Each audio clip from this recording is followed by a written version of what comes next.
BJP पर शुरुआत से सर्वण हिंदू मानसिकता वाली पार्टी का आरोप लगाया जाता रहा है। विपक्षी दल इसे लेकर उसे लगातार घेरते रहे हैं। राहुल गांधी ने तो बीजेपी को दलित, पिछड़ा और ओबीसी विरोधी पार्टी करार दिया। इस बीच एक वीडियो वायरल हो रहा है जिसने बीजेपी की मुश्किलों को और भी ज्यादा बढ़ा दिया है। तो बीजेपी की इसी मुश्किल पर आज हम अपनी स्पेशल रिपोर्ट में करेंगे चर्चा। नमस्कार, मैं हूं आपके साथ मानसी। तो सबसे पहले देखते हैं वो वीडियो जो इस समय सोशल मीडिया पर लगातार वायरल हो रहा है और बीजेपी की मुसीबतों को बढ़ा रहा है। और हम खेल रहे हैं, ठीक है ना? ठीक है। बोलो ठीक है ना? ठीक है ना? तो सब लोग आशीर्वाद आएंगे।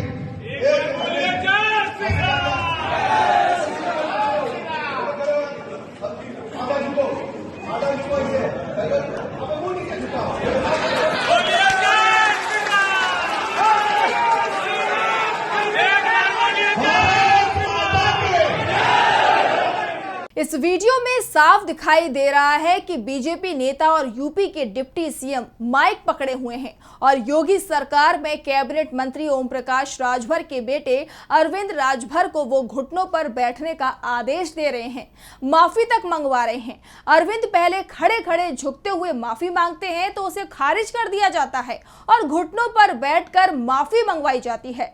माफी मांगने का ये वीडियो वायरल हो रहा है। सवाल किए जा रहे हैं कि बीजेपी अपने गठबंधन सहयोगियों के साथ ये कैसा सलूक कर रही है। सुबह सपा के साथ बीजेपी का गठबंधन है और बीजेपी ने सुबह सपा को एक सीट दी है और उसके उम्मीदवार को बीजेपी कार्यकर्ताओं के सामने माफी मांगनी पड़ रही है। बीजेपी नेताओं का कहना है कि 2022 के विधानसभा चुनावों में राजभर सपा के साथ थे और उन्होंने बीजेपी के खिलाफ तीखे बयान दिए थे, जिस कारण से कार्यकर्ता नाराज थे। इसीलिए राजभर को माफी मांगने के लिए मजबूर किया गया। तो ऐसे में ये भी सवाल उठ रहे हैं कि पूर्वांचल की कई सीटों पर सुबह सपा का दबदबा है और 2022 के विधानसभा चुनावों में बीजेपी नेताओं ने भी ओपी राजभर के खिलाफ तीखे बयान दिए थे। तो क्या बीजेपी के उम्मीदवार भी घुटनों पर बैठकर सुबह सपा कार्यकर्ताओं से माफी मांगेंगे? वैसे इसका जवाब शायद नहीं होगा और अब तक बीजेपी की तरफ से ऐसे कोई संकेत भी नहीं दिए गए हैं कि वो सुबह सपा या फिर आरएलडी जो 2022 में बीजेपी के खिलाफ चुनाव मैदान में थे उनके नेताओं से माफी मांगेगी। लेकिन राजभर समाज का प्रतिनिधित्व करने का दावा करने वाली सुबह सपा उम्मीदवार से जरूर डिप्टी सीएम ने माफी मंगवा दी। राजभर समाज अति पिछड़ा वर्ग में आता है। यूपी में इनकी आबादी 3 से 4% है। पूर्वांचल की करीब 1 दर्जन सीटों पर उनकी निर्णायक उपस्थिति है और इसी के चलते बीजेपी के लिए राजभर समाज का वोट बेहद जरूरी दिखाई दे रहा है। इसीलिए बीजेपी ने सुबह सपा से गठबंधन तो कर लिया लेकिन उसके नेताओं को सम्मान नहीं दे रही है। वैसे एक बात बता दें, सुबह सपा चीफ ओपी राजभर जब महागठबंधन छोड़कर एनडीए में शामिल हुए थे तो उन्हें तुरंत मंत्री नहीं बनाया गया था, बल्कि 8 महीने बाद उन्हें मंत्री पद दिया गया था और अब उनके बेटे को बीजेपी से समर्थन मांगने के लिए घुटनों पर बैठकर माफी मांगनी पड़ रही है।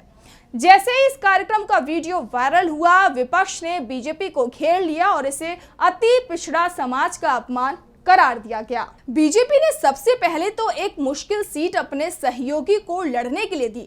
2019 में जब बीजेपी ने यूपी की अधिकांश सीटों पर जीत हासिल की थी, 80 में से एनडीए को 64 सीटों पर जीत मिली थी। उस समय भी घोसी सीट पर बीजेपी करीब 1.25 लाख वोटों के अंतर से हार गई थी। यानी मुश्किल सीट सहयोगी को थमाने के बाद अब सहयोगी दल के उम्मीदवार से माफी भी मंगवाई जा रही है। वैसे भी यूपी एनडीए में सुबह सपा हो या फिर आरएलडी, बीजेपी ने इन दोनों ही पार्टियों के लिए 3 सीट छोड़ी हैं और सबसे बड़ी बात तो ये है कि इसमें से 2 पर बीजेपी को हार मिली थी, जबकि 1 सीट बेहद कांटे के मुकाबले में मुश्किल से जीत पाई थी। और अब जब अरविंद राजभर के साथ बीजेपी नेताओं ने जो किया उसके बाद विपक्ष ने बीजेपी को घेर लिया है।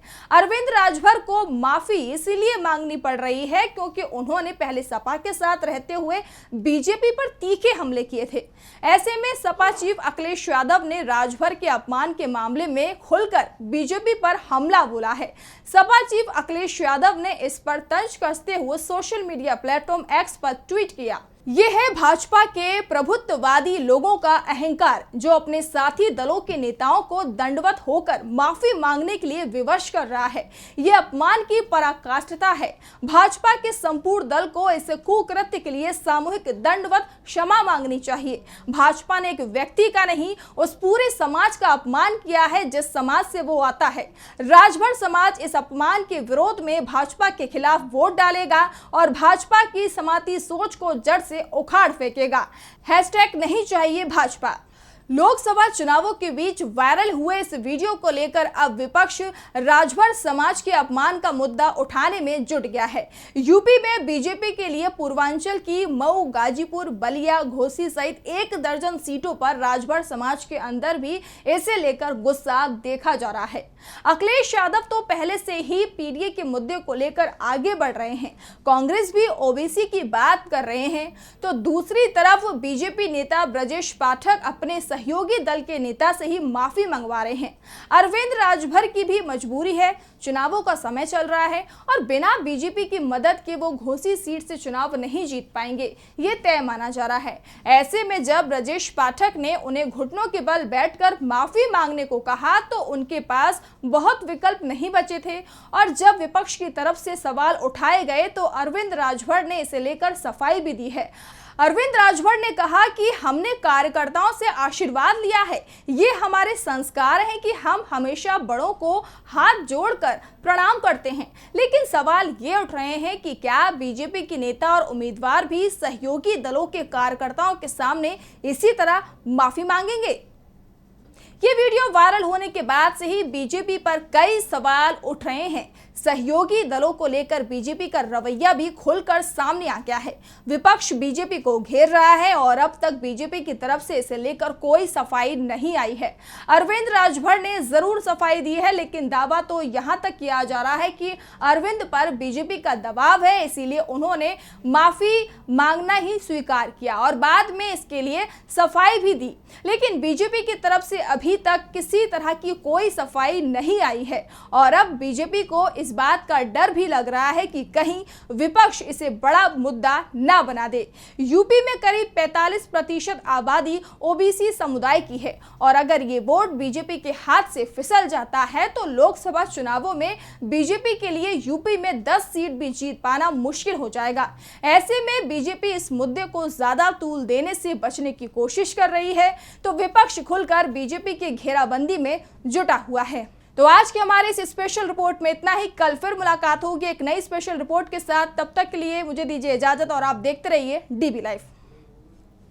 हमारे चैनल से जुड़े रहने के लिए YouTube पर टाइप करें डीबी लाइव, सब्सक्राइब बटन को क्लिक करें और बेल आइकन को दबाना न भूलें ताकि खबरें आप तक पहुंचती रहें। देखते रहिए डीबी लाइव, क्योंकि यहाँ हैं खबरें लगातार।